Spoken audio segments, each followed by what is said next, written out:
Hi everyone. So this week I thought I'd do something a little bit different and show you a trick. What this will allow you to do is to find every diatonic chord tone in every position of a 3 notes per string pattern in every key, everywhere on the neck. So it's really quite useful. And by diatonic, what I mean is the chords built from the notes of the key that you're playing in. So if you're playing in C major, these are the chords: C major, D minor, E minor, F, G, A minor, B diminished and C.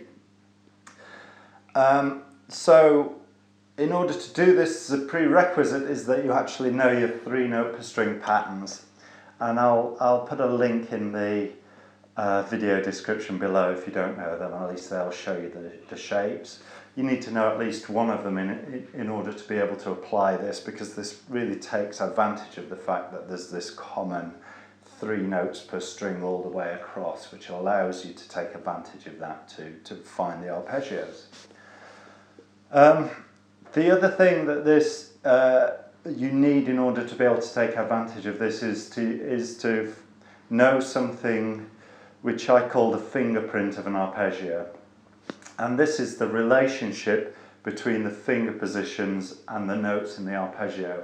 And there's one simple pattern that you need to commit to memory, and once you know that one pattern, you can then apply it everywhere in order to pull out your major and the minor and the diminished arpeggios associated with the key that you're playing in. Okay, so that pattern is this. It is the numbers 1, 3, 2, 2, 1, 3, 3, 2, 1. So, and that's it. That's all you need to know in order to find these arpeggios. So that's 1, 3, 2, 2, 1, 3, 3, 2, 1. So what does that mean? Well, those numbers are actually the note of the string of the 3 notes that you're going to play in order to find that arpeggio. And there are also probably 3 most important notes in that pattern as well, 3 important numbers. The first one is the number 1 of that 1, 3 part, that 1, 3, 2, 2 part. So that indicates the root. So for example, if I was playing in C major, for example,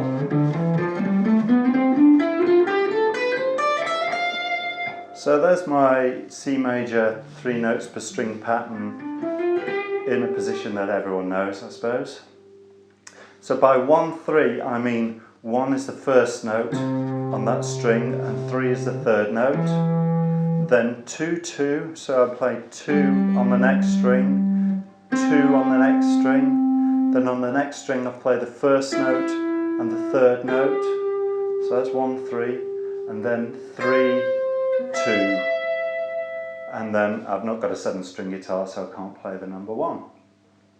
And as you heard, I just played the notes in that position, all of the chord tones of the C major arpeggio.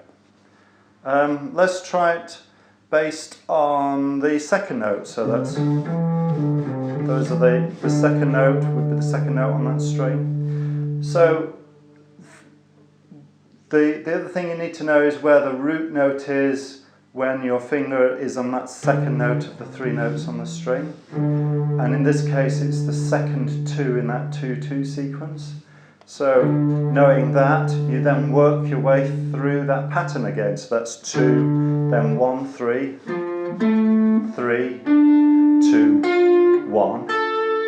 And then you loop it around, it wraps around. So once the pattern starts from the beginning again, which is 1, 3. So there you have it. You've got 2, 1, 3, 3, 2, 1, 1, 3. Simple as that. Let's try based on the third note then. So that's 3, and the root of the arpeggio, when 3 is the root note, is the start of that 3, 2, 1 sequence. So knowing that, I know that's 3, 2, 1. Then it wraps around 1, 3, 2, 2. And there you have it. Moving on to the A string, it's just the same thing. I'm now at the first note of this 3-note sequence, so I'm right back at the start again. I start with that 1, 3, 1, 3, 2, 2, 1, 3, 3. And because it raps the other way as well, so the note below that is 1 on the string below.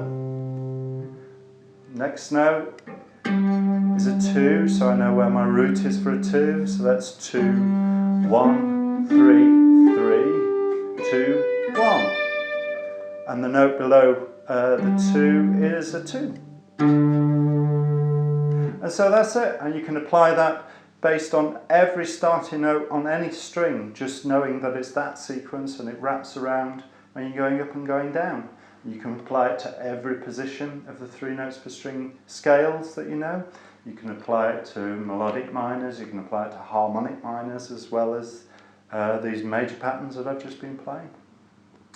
So the trick really is firstly to learn that sequence, that 1, 3, 2, 2, 1, 3, 3, 2, 1. Learn where the root notes are, starting on the first note of the string, the second note of the string, and the third note of the string, so you can anchor the arpeggio in the key that you want to play it in the, you know, the root chord tone that you want to play in.